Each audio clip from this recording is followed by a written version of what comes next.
സുഹൃത്തുക്കളെ നമസ്കാരം. ജീവിതത്തിലെ തിരക്കുകളിൽ നിന്നൊക്കെ ഒളിച്ചോടാൻ തോന്നുന്നുണ്ടോ? എൻ്റെ ജീവിതത്തിൽ ഞാൻ കണ്ട രണ്ട് മനോഹരമായ സ്ഥലങ്ങൾ, 3 വർഷത്തെ യാത്രയിൽ ഞാൻ ചില സ്ഥലങ്ങൾ ഇന്നും ഓർത്തെടുക്കപ്പെടാറുണ്ട്. അതിലൊരു 2 സ്ഥലം നിങ്ങളിലേക്ക് എത്തിക്കുകയാണ്. അവിടെ എങ്ങനെയൊക്കെ വരാൻ സാധിക്കും, എത്രത്തോളം പണച്ചെലവ് ഉണ്ടാകും, എല്ലാം ഡീറ്റെയിൽസ് ആയിട്ടാണ് കേട്ടോ നിങ്ങൾക്ക് പറഞ്ഞു തരുന്നത്. ഈ ഒരു യാത്ര നിങ്ങൾക്ക് നല്ലതുപോലെ പണം ചിലവാക്കി ഗൈഡിന് പറ്റും പോകാം. ഇല്ലെങ്കിൽ നിങ്ങളുടെ ഇഷ്ടത്തിന് നിങ്ങളുടെ കൂട്ടുകാരൊക്കെ കൂട്ടി ടെൻ്റ് അടിച്ചുകൊണ്ടും ഭക്ഷണം പാകം ചെയ്തൊക്കെ പോകാനുള്ളൊരു മാർഗം കൂടിയുള്ളൊരു യാത്രയാണ്. എത്ര വിഷമമുള്ള മനുഷ്യനായാലും മനുഷ്യൻ്റെ മനസ്സ് സന്തോഷിക്കുന്ന ഒരു സ്ഥലത്ത് എത്തിപ്പെട്ടാൽ തീർച്ചയായിട്ടും നമ്മൾ ചിരിക്കൂലേ? അതുപോലെ ആകണം നമ്മൾ തിരഞ്ഞെടുക്കുന്ന ഓരോ യാത്രയും. കുറച്ച് കഷ്ടപ്പെട്ടാൽ നമ്മൾ എത്തുന്നത് സ്വർഗം പോലെ തോന്നിപ്പിക്കുന്ന സ്ഥലങ്ങൾ ജീവിതത്തിൽ തിരഞ്ഞെടുക്കുക. നേപ്പാളിലെ ഷെയ്പോക്സുണ്ടോ നാഷണൽ പാർക്ക്, റാറ നാഷണൽ പാർക്ക്, എൻ്റെ നേപ്പാൾ യാത്രയിൽ നിങ്ങൾ എപ്പോഴും കാണാറുണ്ട്. ഈ സ്ഥലങ്ങളൊക്കെ ശരിക്കും സത്യമാണോ അതോ കളർ ഫിൽറ്റർ ചെയ്തതാണൊക്കെ തോന്നും കേട്ടോ. സൈഡ് എടുക്കടാ, ഞാൻ വീഡിയോ എടുക്കുന്നത് കാണുന്നില്ലേ? ഈ 2 നാഷണൽ പാർക്കിലേക്ക് പോകാനുള്ള യാത്രേൻ്റെ ഡീറ്റെയിൽസ് ആണ് ഞാൻ നിങ്ങളിലേക്ക് പറഞ്ഞു തരുന്നത്. ട്രാൻസ് ഹിമാലയത്തിലെ ഏറ്റവും ആഴം കൂടിയ തടാകത്തിൽ ഒന്നുകൂടിയായ ഷെയ്പോക്സുണ്ടോ തടാകം കാണാൻ പോകുന്ന യാത്ര തന്നെയാകാം നമ്മൾക്ക് ആദ്യം പറയുന്നത്. നേപ്പാളിലെ കർണാലി പ്രൊവിൻസ് എന്നാണ് നേപ്പാളിലെ ഓരോ സംസ്ഥാനങ്ങളെയും കണക്ക് കൂട്ടുന്നത്. കർണാലി പ്രൊവിൻസിലെ ഡോൾപ ജില്ലയിലെ ഷെയ്പോക്സുണ്ടോ നാഷണൽ പാർക്കിനകത്താണ് നമ്മൾക്ക് എത്തിപ്പെടേണ്ടത്. നേപ്പാളിലെ തന്നെ റെസ്ട്രിക്റ്റഡ് ആയിട്ടുള്ള ഒരു ലൊക്കേഷൻ കൂടിയാണ് ഷെയ്പോക്സുണ്ടോ നാഷണൽ പാർക്ക്. ആ രാജ്യത്തിലെ ഏറ്റവും വലിയ ഒരു നാഷണൽ പാർക്ക് കൂടിയാണ് ഷെയ്പോക്സുണ്ടോ നാഷണൽ പാർക്ക് എന്ന് പറയുന്നത്. ആദ്യം ഇവിടെ എങ്ങനെ എത്തിച്ചേരുന്നൊരു കാര്യം ഞാൻ പറഞ്ഞുതരാം. എത്തിച്ചേരേണ്ട കാര്യം പറയുമ്പോഴാണ് കൂടുതൽ ആൾക്കാർക്ക് മടി പിടിക്കുക. നിങ്ങൾ എന്തെങ്കിലും ശ്രദ്ധിച്ചിട്ടുണ്ടോ? ഒരു ടൂറിസ്റ്റ് ലൊക്കേഷനിൽ സഞ്ചാരികൾ കൂടുതലുണ്ടാകും. കാരണം വാഹനത്തിൽ അവിടെ വന്ന് റോഡ് മാർഗം വന്ന് അവിടെ നിന്നൊരു ഫോട്ടോസും അവിടുത്തെ റൂമിലൊക്കെ താമസിച്ച് ഭക്ഷണം കഴിച്ചിട്ടാണ് അധികം ആൾക്കാരും തിരിച്ചു പോകുന്നത്. പക്ഷേ ഈ സ്ഥലത്ത് എത്തിപ്പെടേണ്ട കാര്യത്തിലും കുറച്ച് ബുദ്ധിമുട്ടുണ്ട്. വളരെ പൈസ കുറച്ച് വരാനുള്ള ഏറ്റവും വലിയ മാർഗ്ഗമാണ് ഷെയർ വണ്ടിയിൽ വരുമെന്ന് പറയുന്നത്. പക്ഷേ 24 മണിക്കൂറോളം നിങ്ങൾ ഷെയർ വണ്ടിയിൽ ധാരാളം ആൾക്കാരോടൊപ്പം ഇരിക്കേണ്ടി വരും. ഒരു സീറ്റിനാണ് 5000 രൂപ വരുന്നത്. ആ ഗ്രാമത്തിലെ ജനങ്ങൾ സഞ്ചരിക്കുന്നതും ഷെയർ വണ്ടിയിലൂടെയാണ്. അതാണ് ഞാൻ നിങ്ങളോട് പറഞ്ഞത്. നിങ്ങൾ ഗ്രാമങ്ങളിലൂടെ സഞ്ചരിക്കുക. വ്യത്യസ്തരായ മനുഷ്യരും അവരുടെ ജീവിതവും നിങ്ങൾ ഷെയർ വണ്ടി മാർഗം വന്നാൽ കാണാൻ സാധിക്കും. നമ്മളൊക്കെ വലിയ പട്ടണങ്ങളിലും ഇല്ലെങ്കിൽ ഗ്രാമങ്ങളിലൊക്കെ താമസിക്കുന്ന നമ്മുടെ കേരളത്തിൽ നല്ലതുപോലെ അടിസ്ഥാന സൗകര്യത്തോടു കൂടിയാണ്. പക്ഷേ അതൊന്നുമില്ലാതെ ജീവിക്കുന്ന മനുഷ്യരും ഈ ഭൂമിയിലുണ്ടെന്ന് ഈ യാത്രയിൽ നിങ്ങൾക്ക് മനസ്സിലാക്കാൻ സാധിക്കും. മറിച്ച് മറ്റൊരു മാർഗ്ഗം എന്ന് പറയുന്നത് സ്കോർപിയോ പോലുള്ള വാഹനം നിങ്ങൾക്ക് ബുക്ക് ചെയ്ത് വരാം. അതിൽ ഏകദേശം 5-6 ആൾക്കാർക്ക് ഏകദേശം 50,000 രൂപ മുതൽ 40,000 രൂപ വരെ ഈ ഒരു യാത്രക്ക് വേണ്ടി നിങ്ങൾ കൊടുക്കേണ്ടി വരും, ഒരു ഗ്രൂപ്പായിട്ട് വരികയാണെങ്കിൽ കേട്ടോ. പക്ഷേ നേരെ തിരിച്ച് ഷെയർ വണ്ടിയിൽ വരുമ്പോൾ 15,000 രൂപക്ക് നിങ്ങൾക്ക് എല്ലാവർക്കും കൂടിയിട്ട് വരാൻ സാധിക്കുന്നതാണ് അതിൻ്റെ മറ്റൊരു കാര്യം കേട്ടോ. ഇതല്ലെങ്കിൽ എളുപ്പം എത്തിച്ചേരുന്നൊരു മാർഗ്ഗമാണ് ബൈ ഫ്ലൈറ്റ് മാർഗ്ഗം. നേപ്പാൾ ഗഞ്ചിൽ നിന്നും ജുംലയിൽ പറഞ്ഞൊരു പട്ടണമുണ്ട് ഹിമാലയത്തിൽ, ഇവിടെ വരെ നമുക്ക് ഫ്ലൈറ്റിൽ വരാം. ഫ്ലൈറ്റിൽ വരുന്ന സഞ്ചാരികൾ വളരെ കുറവാണ്. നിങ്ങൾക്കറിയാം അത്രമാത്രം ഹൈ ആൾട്ടിറ്റ്യൂഡ് ടെറൈനാണ് നേപ്പാൾ എന്ന് പറയുന്നൊരു രാജ്യം. കാഠ്മണ്ഡുവിൽ നിന്നും ഈ ഒരു സ്ഥലത്തേക്ക് എത്തിപ്പെടാൻ ഫ്ലൈറ്റ് മാർഗ്ഗം ഉണ്ടെങ്കിൽ പോലും കൂടുതൽ ആൾക്കാർ ഉപയോഗിക്കുന്നത് കാറ് മാർഗ്ഗമാണ്, ഷെയർ വണ്ടി മാർഗ്ഗമാണ്. കാരണം ഈ സ്ഥലത്ത് ഫ്ലൈറ്റ് അപകടങ്ങൾ കൂടുതൽ ഉണ്ടായിട്ടുണ്ട് കേട്ടോ. 2006-ലും 2010-ലൊക്കെ ഫ്ലൈറ്റ് അപകടം വന്ന് ധാരാളം ആൾക്കാർ മരിച്ചു പോയിട്ടുണ്ട്. അതിനുശേഷമാണ് ആൾക്കാർ ഇവിടെ ഫ്ലൈറ്റിൽ വരുന്നത് കുറഞ്ഞിട്ട് 24 മണിക്കൂർ സഞ്ചരിച്ചാലും സാരമില്ല എന്ന രീതിയിൽ എത്തിപ്പെടുന്നത്. ഇത്രയും ദൂരമുള്ളത് കൊണ്ടാണ് ഈ പറയുന്നൊരു നാഷണൽ പാർക്കിലേക്ക് സഞ്ചാരികൾ അത്രമാത്രം സെലക്ട് ചെയ്ത് വരുന്നത്. പ്രകൃതി നിങ്ങൾക്ക് ഇഷ്ടമാണോ? പ്രകൃതിയിലെ കാഴ്ചകൾ നിങ്ങളെ മാടി വിളിക്കും കേട്ടോ. അങ്ങനത്തെ ഒരു സ്ഥലമാണ്. അപ്പോൾ അത്രമാത്രം ടൂറിസ്റ്റ് ഇവിടെ വരുന്നില്ല. അതുകൊണ്ട് ആ പ്രകൃതി ഇപ്പോഴും മനോഹരമായി നിൽക്കുകയാണ് കേട്ടോ. ഇനി നമ്മളവിടെ എത്തിയെന്ന് വിചാരിക്കുക. എത്തിക്കഴിഞ്ഞിട്ടുള്ളൊരു കാര്യമാണ്, ഈ ഒരു നാഷണൽ പാർക്കിനകത്ത് കയറാൻ നമുക്ക് പെർമിഷൻ വേണം. 1500 രൂപ നേപ്പാൾ പൈസയാണ് സാർക്ക് കൺട്രിയായ ഇന്ത്യക്കാർക്ക് അവിടെ കൊടുക്കാനുള്ള തുകയെന്ന് പറയുന്നത്. ഗൈഡിനെ വെച്ച് മാത്രമാണ് ഇതിനകത്ത് പ്രവേശിക്കാൻ വേണ്ടി നമ്മളോട് പോലീസുകാർ പറയുക. പക്ഷേ നിങ്ങളുടെ ഇഷ്ടം മാത്രമാണ് ഈ കാടിനകത്തൂടെ സഞ്ചരിച്ച് അവിടെ എത്തിപ്പെടേണ്ടത്. നിങ്ങൾക്കൊരു കൂട്ടുകാരുണ്ടെങ്കിൽ നിങ്ങൾക്ക് വേണ്ട സ്റ്റൗവും ടെൻറ്റൊക്കെ എടുത്തും നിങ്ങൾക്കൊരു യാത്ര ചെയ്യാം. ടെൻറ്റ് അടിക്കണമെങ്കിൽ നമുക്ക് ടിക്കറ്റിൻ്റെ കൂടെ തന്നെ പെർമിഷൻ എടുക്കേണ്ടതായിട്ടുണ്ട്. പക്ഷേ അവർ കൂടുതലും പറയുക ഗൈഡിനെ വെച്ച് പോകാൻ മാത്രമാണ്. പക്ഷേ നിങ്ങളെന്ന സഞ്ചാരിയുടെ ഇഷ്ടം മാത്രമാണ് നിങ്ങൾക്കാര് യാത്ര എങ്ങനെ ചെയ്യണമെന്ന് കേട്ടോ. ഗൈഡിന് വെച്ച് പോകാനാണെങ്കിൽ നല്ല പണച്ചെലവുണ്ട്, ഏകദേശം ലക്ഷങ്ങൾ വേണം കേട്ടോ. 2-3 ആൾക്കാർക്ക് നിങ്ങൾക്കാര് യാത്ര ഒറ്റയ്ക്കും ചെയ്യുക. അതിനൊരു ഉദാഹരണമാണ് ഞാനെന്ന വ്യക്തി കേട്ടോ.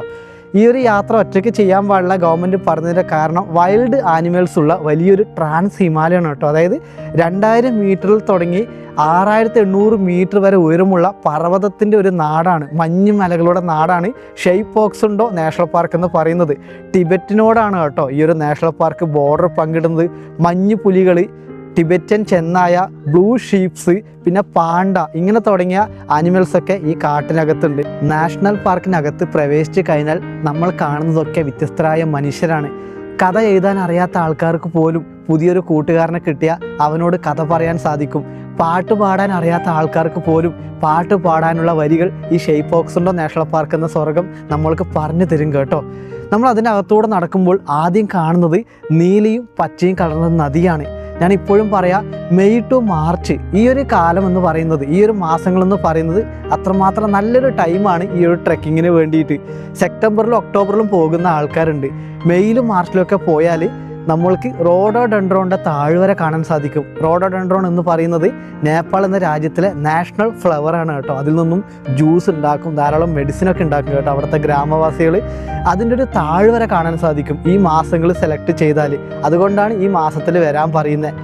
ഷെയ്പോക്സുണ്ടോ കൊല എന്ന് പറഞ്ഞൊരു നദിയുണ്ട്, തടാകത്തിൽ നിന്നും ഉത്ഭവിച്ച് വരുന്ന മനോഹരമായ നദി. ആ നദിയുടെ കളർ എൻ്റെ ജീവിതത്തെ എത്രമാത്രം പുതിയ പുതിയ കഥകൾ പറഞ്ഞു തന്നെന്നറിയോ. അതായത് നീലയും പച്ചയും കലർന്ന ഒരു മനോഹരമായ നദി ട്രാൻസ് ഹിമാലയ നിരകളിലൂടെ ഇങ്ങനെ ഒഴുകി പോകുന്നത്. അത് ദൂരേക്കാണ് കേട്ടോ ഒഴുകിപ്പോകുന്നത്. ആ നദികൾ കണ്ടുകൊണ്ടാണ് നമ്മൾ യാത്ര ചെയ്യുന്നത്.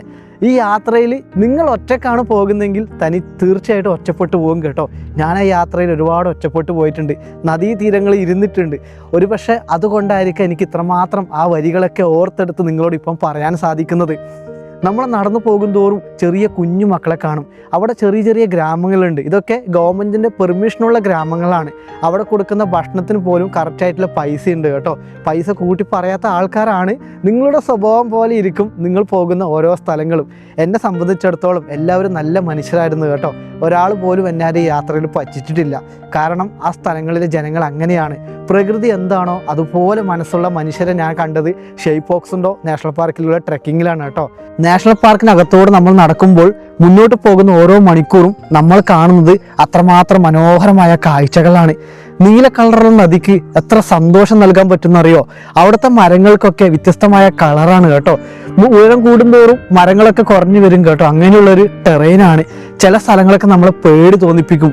ഒറ്റയ്ക്ക് പോകുന്ന ഒരാൾക്കാർക്കാണെങ്കിൽ പെട്ടെന്ന് തിരിച്ചിറങ്ങാൻ തോന്നും. കാരണം ആരുമില്ലാത്ത പാതകളിലൂടെ മുന്നോട്ട് പോകുമ്പോൾ ആനിമൽസൊക്കെ വരുമെന്നുള്ള ചിന്തകളൊക്കെ വരും കേട്ടോ. എന്തായാലും എൻ്റെ ജീവിതത്തിൽ എനിക്ക് ഒരുപാട് സന്തോഷം നൽകിയൊരു തടാകമാണ് ഷെയ്പോക്സുണ്ടോ നാഷണൽ പാർക്കിനകത്തുള്ള പോക്സുണ്ടോ തടാകം എന്ന് പറയുന്നത്. അങ്ങനെ 3 ദിവസത്തിന് ശേഷം നമ്മൾ അവിടെ എത്തുകയാണ്. നമ്മളെന്ന് പറഞ്ഞാൽ ഈ വീഡിയോ കാണുന്ന നമ്മളെല്ലാവരും കേട്ടോ. നിങ്ങൾക്ക് എത്തിപ്പെടാനുള്ളൊരു കാര്യമാണ് ഞാൻ പറഞ്ഞു തരുന്നത്. നമ്മൾ അവിടെ എത്തുമ്പോൾ കാണുന്നൊരു ഗ്രാമമാണ് റിങ്മോ എന്ന് പറയുന്നൊരു വില്ലേജ്. സമുദ്രനിരപ്പിൽ നിന്നും 3660 മീറ്ററിലാണ് റിങ്മോ എന്ന ഗ്രാമം സ്ഥിതി ചെയ്യുന്നത്. ഷെയ്പോക്സുണ്ടോ തടാകത്തിനരികിലുള്ള ലാസ്റ്റ് വില്ലേജാണ് ലോവർ ഡോൾപ്പയിലെ റിങ്മോ എന്ന് പറയുന്നൊരു ഗ്രാമം. ബുദ്ധമത വിശ്വാസികളാണ് ഈ ഒരു സ്ഥലത്ത് താമസിക്കുന്നത്. 6 മാസം മാത്രമാണ് ഇവിടുത്തെ ഗ്രാമവാസികൾ ഉള്ളൂ കേട്ടോ. പിന്നുള്ള മാസം നിങ്ങൾക്ക് ചിന്തിക്കുന്നതിനപ്പുറമാണ്. മഞ്ഞ് മൂടിപ്പോകും കേട്ടോ. അതിനപ്പുറത്തുള്ളത് അപ്പർ ഡോൾപ്പയാണ്. ടിബറ്റിനോട് ബോർഡർ പങ്കിടുന്ന അപ്പർ ഡോൾപ്പ. ബുദ്ധമത വിശ്വാസികൾ ഈ അപ്പർ ഡോൾപ്പയിലേക്ക് തനിച്ച് പോകാറുണ്ട്. നമ്മൾക്ക് പോകണമെങ്കിൽ ഗൈഡും കൂടെ തന്നെ വലിയ പൈസ കൊടുക്കേണ്ടതായിട്ടുണ്ട് കേട്ടോ. ഒറ്റയ്ക്ക് പോകാൻ പറ്റില്ല എന്ന് വരും. കാരണം 4-5 ദിവസമൊക്കെ ഭക്ഷണം പോലും കഴിക്കാതെ അതിൽ നടക്കുമെന്ന് പറയുന്നത് ബുദ്ധിമുട്ടാണ്. അപ്പർ ഡോൾപ്പയിലേക്കുള്ള സഞ്ചാരത്തെക്കുറിച്ച് ഞാൻ പറയുന്നില്ല. കാരണം അത് ഗൈഡ് ഇല്ലാതെ പോകുന്നത് ഗവൺമെന്റിന്റെ റൂൾസിനെതിരാണ് കേട്ടോ. നിലവിലുള്ള കാര്യങ്ങളൊക്കെയാണ് ഞാൻ നിങ്ങളോട് പറഞ്ഞു തരുന്നത്. കുറേ ദിവസത്തെ യാത്രയ്ക്ക് ശേഷം നമ്മളോട് എത്തുമ്പോൾ നമ്മൾക്ക് കഴിക്കാൻ കിട്ടുന്ന ഭക്ഷണത്തിൽ പോലും വ്യത്യാസമുണ്ട്. അവിടുത്തെ ജനങ്ങൾ കഴിക്കുന്ന പ്രധാനപ്പെട്ട ഒരു ഭക്ഷണമാണ് യാക്ക് എന്ന് പറയുന്നത്. മലയാളികൾ കഴിക്കുമെന്ന് എനിക്ക് അറിയത്തില്ല കേട്ടോ. കാരണം ആ തണുത്ത ഭൂപ്രദേശത്ത് അവർക്ക് യാക്കിൻ്റെ മീറ്റ് വളരെ പ്രധാനപ്പെട്ടതാണ്. പക്ഷെ നിങ്ങൾക്ക് പരിപ്പും ചോറും കഴിക്കുക. ഇതിനൊക്കെ പൈസ വ്യത്യാസമുണ്ട് കേട്ടോ. 400 രൂപ മുതൽ 500 രൂപ, 1000 രൂപ, 1500 രൂപ നിരക്കിലാണ് ഭക്ഷണത്തിൻ്റെ പൈസ വരുന്നത്. ഇതൊക്കെ ആൾക്കാർ ചുമന്നും യാക്കിൻ്റെ പുറത്തൊക്കെ കൊണ്ടുവരുന്നത് കൊണ്ടാണ് ഇത്രമാത്രം പൈസ വരുന്നത്.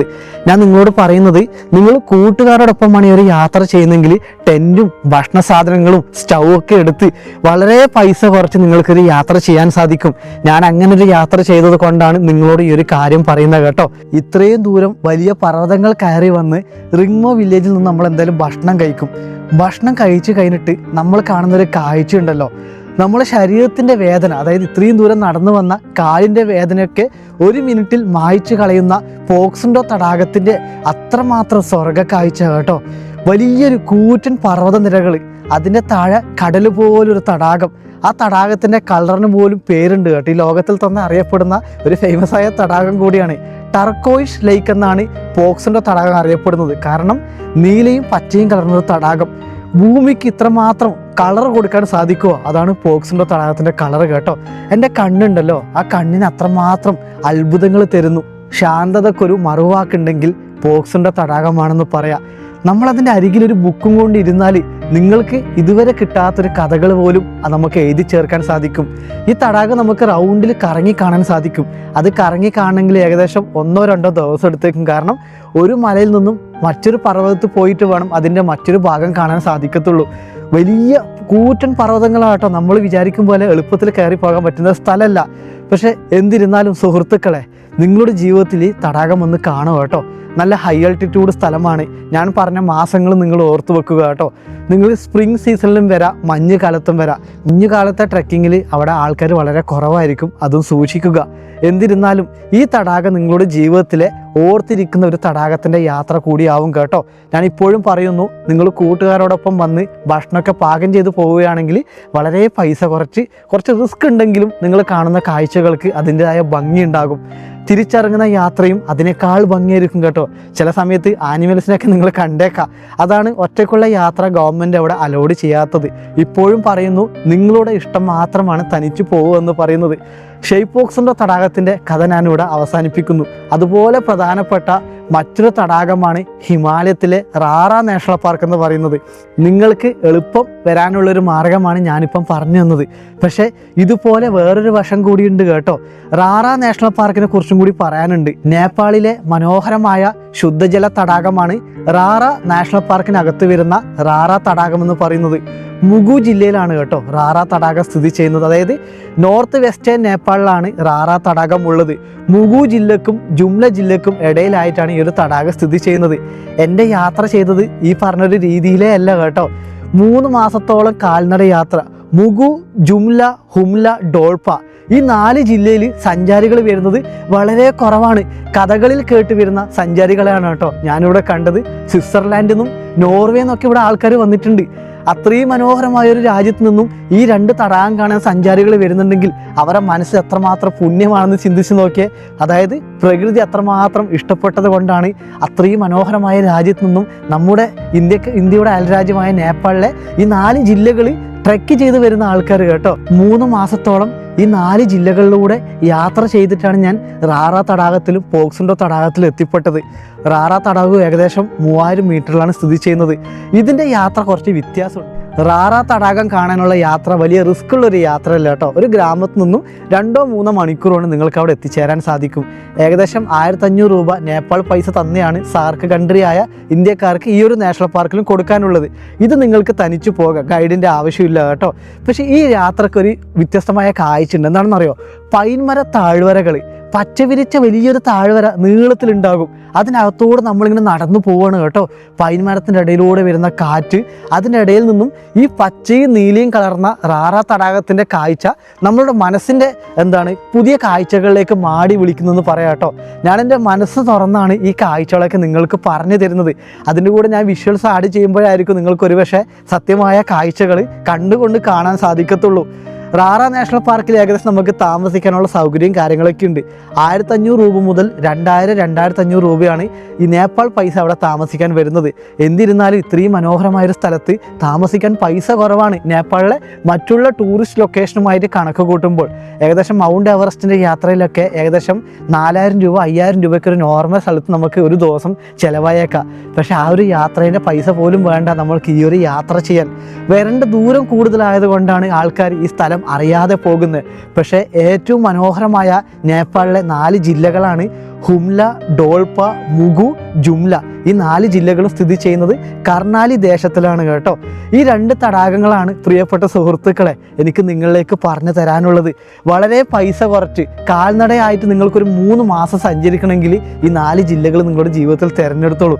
അതിനകത്താണ് ഈ 2 തടാകങ്ങളും വരുന്നത്. ഈ 2 തടാകങ്ങളുടെ കഥ പറയാനാണ് ഞാൻ ഇന്നൊരു വീഡിയോ കൊണ്ടുവന്നത്. കുറേ കാര്യങ്ങൾ ഇതിൽ പറയാനുണ്ട്. കാരണം ഈ തടാകം കാണാൻ പോകുന്ന യാത്രേനെക്കാട്ടി മനോഹരമാണ് ഈ 3 ജില്ലകളിലൂടെ കാൽനടയായിട്ട് സഞ്ചരിക്കാൻ. പർവ്വത താഴ്വരകളിൽ കൃഷിയും യാർസ ഗുംബ, അതായത് 1 കിലോന് 25 ലക്ഷം രൂപ വരെ നേപ്പാൾ പൈസ വില വരുന്ന ഹിമാലയത്തിലൊരു വജ്രമാണ് കീടാജടി ഇല്ലെങ്കിൽ യാർസ ഗുംബ പറയുന്നത്. ഇതെടുക്കാൻ വേണ്ടി ജീവിക്കുന്ന ജനങ്ങൾ, കൃഷി മാത്രം കേട്ടോ. താഴ്ന്ന ഭൂപ്രദേശം, നേപ്പാളിൻ്റെ ക്യാപിറ്റൽ സിറ്റിയായ കാഠ്മണ്ഡു പോലും കാണാത്ത ജനങ്ങളുള്ളൊരു നാട് കേട്ടോ. പുണ്യമായ മനുഷ്യർ.